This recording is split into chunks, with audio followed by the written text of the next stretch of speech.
What's up guys, Ace here, bringing you guys a preview discussion for God of High School episode 10. Haven't seen last episode? Check it out. There's a lot of stuff that we got that's new and different and also interesting. More importantly, we got some more interesting stuff happening with Mira, because not only did we see her get her sword back, but she awakened her Chariot, and that opened up a whole new bag of worms. There's just so much things we don't know about the Chariot, and little we do know about it was divulged to Dowie, who doesn't have a Chariot yet. So I'm actually kind of wondering if they've spoken with the crew. Dowie's spoken to the crew and what he had talked about with Mr. Park Mujin, because Park Mujin only explained what Chariots were to Dowie, and I'm not quite sure if they even care, like Jin Mori, or if Mira cares. But they've definitely seen it when the first fights with the first enemies, or I guess, yeah, enemies to the protagonists, I guess you could say. So that's kind of interesting. I'm not even sure if Mira knows anything at all about this, because like imagine fighting and all of a sudden there's like this dude behind you fighting for you or with you. That's kind of interesting. And the fact that she also has a stronger sword. So there's a few things that happened with Mira last episode with her fight with Marin. Was one, she understood that her sword got like basically a power up. It turned from this wooden sword, what do you call it? A wooden sword? Yeah, basically like a school fighting sword, fighting fence sword, a practice sword, something like that ilk. It transformed under the hands of Mira. I forgot that's the name that of the guy that Mira was fighting. It transformed under his hands, Marin's hands, into like this actually cool looking sword. And it reminds me of a sword from, I'm not sure if you guys remember this, but like Soul Calibur Shanghua's sword. It looked kind of like fancy. There was no like string at the bottom of it, but I could totally see that being a thing aesthetically. I don't know why they would add that to it, but like if they added that, I don't know. Anyways, perhaps maybe it's just because of the coincidental backgrounds of these two things. We got the Chariot of Mira, who was, I forgot who the Chariot was. It was like Shanglan, which is kind of weird because it was like this thing that didn't have any reference to Mira that we know of. We know Mira had a sword technique given from the grandfather of Mira. Was it grandfather or the father? It was definitely passed down from Mira through generations, and it seems like she may or may not know anything about this. Which is kind of weird to say, because like the tautology, right? She does or she doesn't.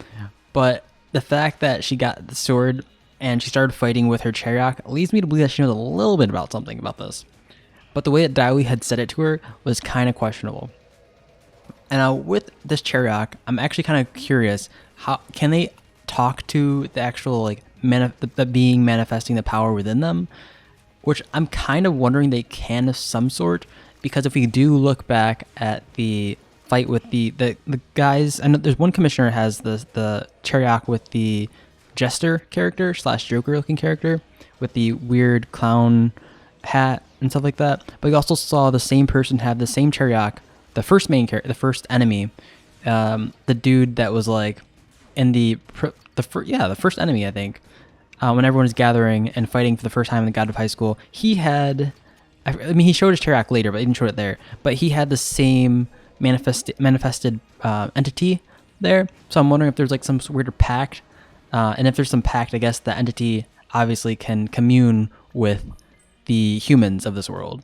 So that's kind of interesting, because I think if that's the case, we would get some pretty interesting things from Mira and that entity, because now I guess they have some sort of pact via the sword that Mira has, which is kind of cool. Which is also kind of weird, because I'm not quite sure if Mirin had this sort of Chariot drawn out from the sword as well. Is it strictly from the sword? Is it from Mira? That's the question, I guess.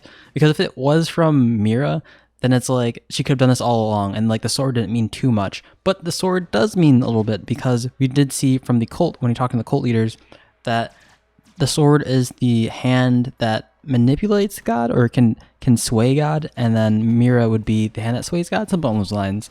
And so it's very much up in the air what's going to happen here. I do think that, I hope they can talk to each other. I hope they can talk to each other, because then we can understand a little more about Chariot, other than what the little things that Mujin did say to Dowie. So that will be cool to see. Hopefully we'll see it next episode. Maybe we will, maybe we won't. But also we understand that, I hope you guys understand that Mira is on a whole new level now. I think she can actually surpass Dowie, because Dowie doesn't have any level ups, but Mira had two level ups this this episode. She got her sword, which changes forms now, and she got her chariot, and none of which Dowie has. Now, I've been saying that the sword does actually like help you in combat, but we've never had too much proof of this yet. It seems like those who are hand-to-hand combat are experienced with fighting against swords, so it doesn't seem like too much of a hurdle to go past. But I do think in a 1v1, Mira should be able to beat Dowie now. So I'm guessing that Dowie will be able to get a power-up soon. Hopefully it goes like that. And we still have yet to see what's happening with Mori's power-up, because he ate the fruit. He ate the fruit of the loom and is still yet to get the power up. I'm waiting for the power up. I'm guessing it's just like if you pass the fruit test, you just live. Like it's a measure of your durability, I guess, of manifesting certain things or wielding the power of these entities you get from using chariots. I guess the usage of chariots, your ability to wield chariots. So that's kind of interesting. Because that just means like maybe Dowie or Mira would be able to eat the fruit and live too. But maybe Mori's different. Maybe Mori different because we did get some information about Mori. Oh, more specifically his father. Well, his grandfather. Actually, okay, let's talk about his parents first. Where the heck is his parents at? Because we only know anything about his grandfather. And I guess more so, where the heck is his grandfather at? Because from what we can tell the last episode, Mori's grandfather was able to take down armies with it seems to be bare fists. If he's any like incarnation of, if he's like the predecessor the predecessor of Mori, right? If Mori learned from his grandfather or his parents, then it's like he's the successor of them, right? So, and Mori used mostly just like hand to hand. Well, I guess mostly he does like leg work for his attacks.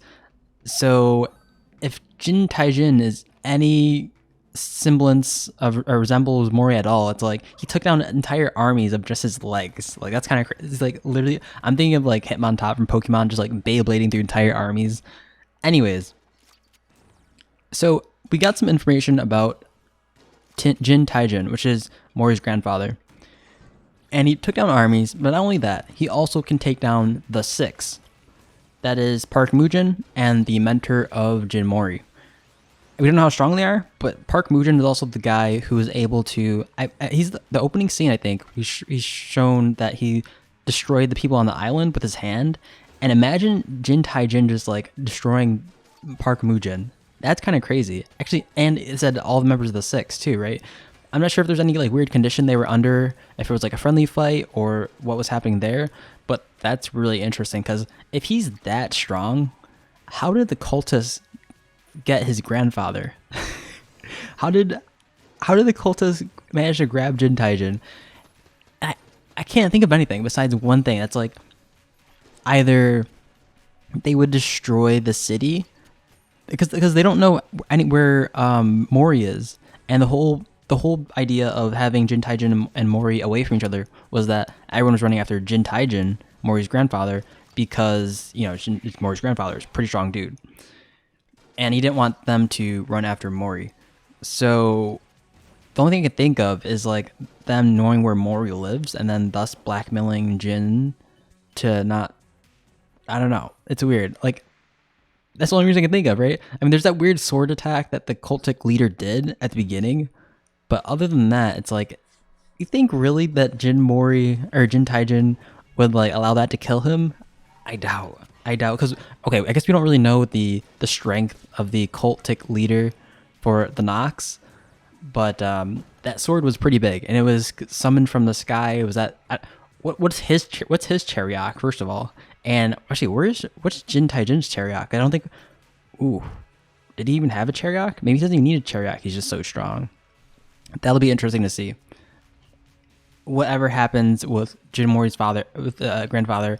And how did he get locked up? Because I'm having my, because like if the cultist leader of Nox was able to capture Jin Mori's grandfather, it's like wouldn't he be able to kill all the Six and thus like all this wouldn't be a problem?